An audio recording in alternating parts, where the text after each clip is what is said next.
Hi hello నమస్తే welcome back to ఐట్రన్ media. ఈరోజు మనతో ఉన్నారు amphi certified mutual fund distributor అయిన పిఎస్ చంద్రశేఖర్ గారు. ఎస్డబ్ల్యూపీ గురించి, దాన్ని స్మాల్ మిడ్ క్యాప్ ఫండ్స్లో ఎలా మనము అప్లై చేయాల్సి ఉంటుంది, దాని నుంచి ప్రొసీజర్ ఏ విధంగా ఉంటుంది, అసలు చేయొచ్చా లేదా, ఈ విషయాలన్నీ కూడా ఈరోజు ఎపిసోడ్లో తెలుసుకుందాం. Hi sir. హాయ్ అండి. సార్, ఒక ఎస్డబ్ల్యూపీ ఇనిషియేట్ చేయాలి అనుకున్నప్పుడు అసలు ఎంత కార్పస్ బిల్డ్ అయ్యాక ఇనిషియేట్ చేయొచ్చు, ముందు నుంచి చేయాలనుకున్నట్లయితే మనం ప్లానింగ్ ఎలా ఉండాలి, అండ్ మరీ ముఖ్యంగా దీన్ని స్మాల్ అండ్ మిడ్ క్యాప్ ఫండ్స్లో చేయొచ్చా? విరాట్ గారు, ఇప్పుడు ఫస్ట్ ప్రజలకి యాక్చువల్గా మనం అసలు ఎస్డబ్ల్యూపీ అంటే ఏదో చెప్దాం సార్ ముందు. ఎందుకంటే ఎస్ఐపికి ఎస్డబ్ల్యూపీకి చాలామంది కన్ఫ్యూజ్ అవుతున్నారు. ఎస్ఐపి అంటే ఏం లేదు sir, systematic investment, monthly weekly per day invest చేసుకుంటూ పోవడం అనేది ఎస్ఐపి. ఒక కార్పస్ క్రియేట్ అయిన తర్వాత ఫర్ ఎగ్జాంపుల్ ఒక 50 లక్షలు క్రియేట్ చేసుకున్నారు. ఆ 50 లక్షలని పెట్టి మీకు మంత్లీ ఇన్కమ్ రావాలి. అంటే ప్రతి నెల మీకు ఎంతో ఒక 10,000 20,000 అనేది ఒక అమౌంట్ రావాలి. అది తీసుకోవడం, మ్యూచువల్ ఫండ్స్లో ఇన్వెస్ట్ చేసి ప్రతి నెల ఆ ఇన్కమ్ అనేది తీసుకోవడం అనేది దాన్ని ఎస్డబ్ల్యూపీ అంటారు, systematic withdrawal plan. Systematic withdrawal plan చేయాలి అనుకుంటే మన దగ్గర కార్పస్ అనేది క్రియేట్ చేసుకోవాలి. ఆ కార్పస్ అనేది క్రియేట్ చేసుకున్నప్పుడు మనం కొంత సమయంలో ఇన్వెస్ట్ చేసుకుంటూ ఒక కార్పస్ క్రియేట్ చేసుకుంటాం. సో ఫర్ ఎగ్జాంపుల్ మీరు ఒక లంసమే పెట్టారనుకోండి, ఫర్ ఎగ్జాంపుల్ ఒక ₹1,00,00,000 పెట్టారు, ఈవేళ పెట్టారు, కానీ వెంటనే అది ఇనిషియేట్ చేసుకోవచ్చు, ఎస్డబ్ల్యూపీ చేసుకోవచ్చు. కాకపోతే ఏంటంటే మనం జనరల్గా మీ డిస్ట్రిబ్యూటర్స్ అన్నీ చెప్పేది ఏంటంటే, ఒక లంసమ్కి ఇన్వెస్ట్ చేసుకునేటప్పుడు ఒక ₹1,00,00,000 చేశారంటే ఒక 1-2 ఇయర్స్ టైం ఇవ్వండి, లెట్ ఇట్ గ్రో అయిన తర్వాత థర్డ్ ఇయర్ నుంచి ఎస్డబ్ల్యూపీ అనేది ఇనిషియేట్ చేసుకోండి. మీకు 10,000 కావాలో 21,000 కావాలో ఎంత అమౌంట్ కావాలో అంత అమౌంట్ చేసుకోండి. దాంట్లో ఏంటంటే మేము చెప్పేది ఏంటంటే ఒక 6 to 8% అనేది తీసుకుని ఎస్డబ్ల్యూపీ అనేది పెట్టుకోండి.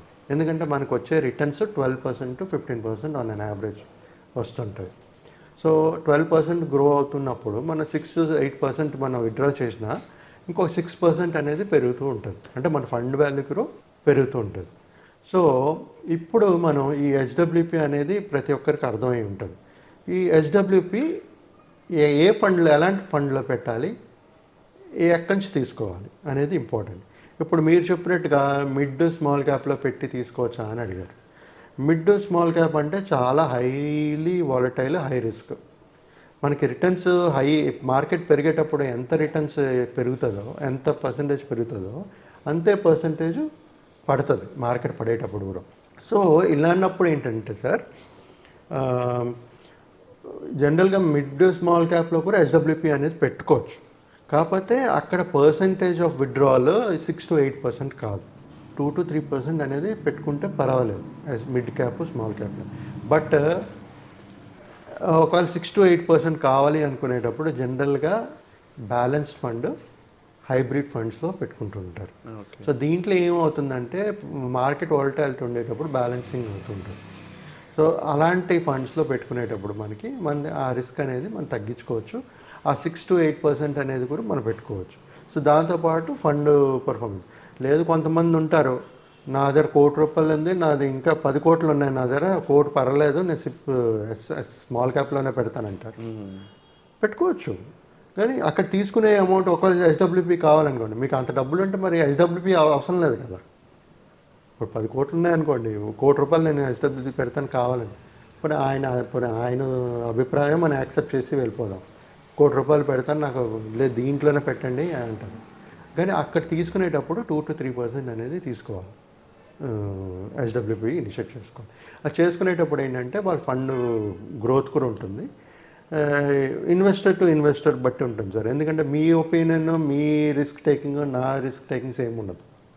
సో ఆ రిస్క్ దీన్ని బట్టి, రిస్క్ అప్టైట్ బట్టి, దాన్ని బట్టి ఏ ప్లాన్లో పెట్టాలి ఏంటనేది డిసైడ్ చేసుకుని మనం పెట్టుకోవాలి. దాంతోపాటు ఎంత పర్సంటేజ్ తీసుకోవాలి ఎస్డబ్ల్యూపీ అనేది కూడా ఇంపార్టెంట్. మన ఫండ్ గ్రో అవ్వాలి అనుకునేటప్పుడు తక్కువ తీసుకోవాలి, మనకి సరిపోయినట్టు. ఇప్పుడు మనకి ఎక్కువ కావాలనుకున్నప్పుడు, ఇప్పుడు ఇన్వెస్ట్ చేసాము, దాంట్లో మనకు వచ్చే రిటర్న్స్ 12%, మన తీసుకునే ఎస్డబ్ల్యూపీ రిటర్న్స్ 50% పెట్టుకున్నాం అనుకో, మన క్యాపిటల్ కూడా డిప్రిషియేట్ అయిపోతుంది. ఫర్ ఎగ్జాంపుల్ ఒక కేసు 30K కావాలనుకుంటే పరిస్థితి ఏంటి సార్? 30K కావాలి SWP అనుకుంటే పెట్టుకోవచ్చు సార్, ఇప్పుడు పెట్టుకోవచ్చు. నేను అనేది ఏంటంటే ఒక రిటర్న్స్ తీసుకోండి, మనకు 12% రిటర్న్స్ వస్తున్నాయి. ఆ 12% మన SWP కూడా పెట్టిస్తాం అనుకోండి, ఫండ్ ఎక్కడ పెరుగుతుంది? ఫండ్ వాల్యూ పెరగదు కదా. ఫండ్ వాల్యూ పెరగలేనప్పుడు అప్పుడప్పుడు ఒకవేళ మార్కెట్ పడితే మార్కెట్ మన క్యాపిటల్ కిందకు వచ్చేస్తుంది. ₹1 పెడితే అది 80 లక్షలు అవ్వచ్చు, 60 లక్షలు అవ్వచ్చు. సో మన SWP అనేది 6 to 8% పెట్టుకుంటే మనకు వచ్చే రిటర్న్స్ 12 to 15% వచ్చినప్పుడు మన ఫండ్ కూడా గ్రో అవుతుంటుంది, కార్పస్ కూడా గ్రో అవుతుంటుంది. దాంతోపాటు మీ మంత్లీ నీడ్స్ కూడా ఫుల్ఫిల్ అవుతుంటుంది, మంత్లీ ఇన్కమ్ వచ్చి. అండ్ ఇలాంటి విషయం ఉన్నప్పుడు ఫస్ట్ ఆఫ్ ఆల్ వచ్చే డౌట్ ఏంటంటే సార్, అసలు SWP అవసరం ఉంటేనే పెట్టడం బెటర్ కదా ప్రతిసారి? అంటే మనం క్యాపబుల్గా ఉన్న టైంలో ఫైనాన్షియల్గా ఎక్స్ట్రా కూడా ఇన్వెస్ట్ ఎర్న్ చేయగలిగే టైంలో SWP అవసరం అంటారా? అవసరం లేదు సార్. ఇప్పుడు ఇందాక చెప్పాను కదా ఎగ్జాంపుల్, ఆయన 10 కోట్లు ఉంటే ఒక ₹1 స్మాల్ క్యాప్లో పెడతాను, SWP కావాలని. ఏమో ఆయన పర్పస్ ఆఫ్ నీడ్ వేరే ఉండొచ్చు, థింకింగ్ వేరే ఉండొచ్చు. అంత డబ్బులు ఉండేటప్పుడు ఆయన పర్సనల్ మంత్లీ ఇన్కమ్ ఒక 10 కోట్లే ఉన్నాయి, ఇంకేమి రావట్లేదు అనుకుంటే మరి SWP పెట్టుకోవాలి కదా సార్. ఆయన కావాలి మరి మేబీ ఆ 1 crore maybe for his fun, maybe for his vacation, you want to spend lavishly. చెప్పలేము మనం, అంటే ఒక్కొక్క ఇన్వెస్టర్స్ థింకింగ్ బట్టి ఉంటుంది సార్ అది. సో మోస్ట్ ఆఫ్ ది పీపుల్కి ఏంటంటే రెగ్యులర్ ప్యాసివ్ ఇన్కమ్ కింద SWPని చూస్ చేయొచ్చు. అండ్ ముఖ్యంగా సార్, ఈ SWP ఇన్కమ్ చూస్ చేసుకునే వాళ్ళకి మినిమం శాలరీ ఎంత ఉంటే బెస్ట్ అంటారు? మినిమం శాలరీ ఏం లేదు సార్. ఇప్పుడు SIP వేసుకుని క్రియేట్ చేసుకోవచ్చు వాళ్ళ కార్పస్. ఇప్పుడు మినిమం అంటే వాళ్ళకి కార్పస్ ఎంత కావాలో దాన్ని బట్టి దీని ఉంటుంది వాళ్ళకి రిటర్న్స్ అనేది. ఇప్పుడు మనకి కార్పస్ ఎక్కువ ఉందనుకోండి, ఇప్పుడు ఈ కాలంలో 2 కోట్లు ఉంటే అది లంసం వేసుకుని తీసుకుంటూ వెళ్ళినా మన కార్పస్ 7, 8, 9 crores వరకు పెరుగుతుంది. ఇప్పుడు టైం ఉంటాయి అంటే 30 years, 25 years, 30 years ఉంటే ₹1 కోటి 2 కోట్లు వేసుకున్నా మనం ఇందాక ఎగ్జాంపుల్ చూసినట్టుగా 9 కోట్ల వరకు వెళ్ళింది కదా సార్.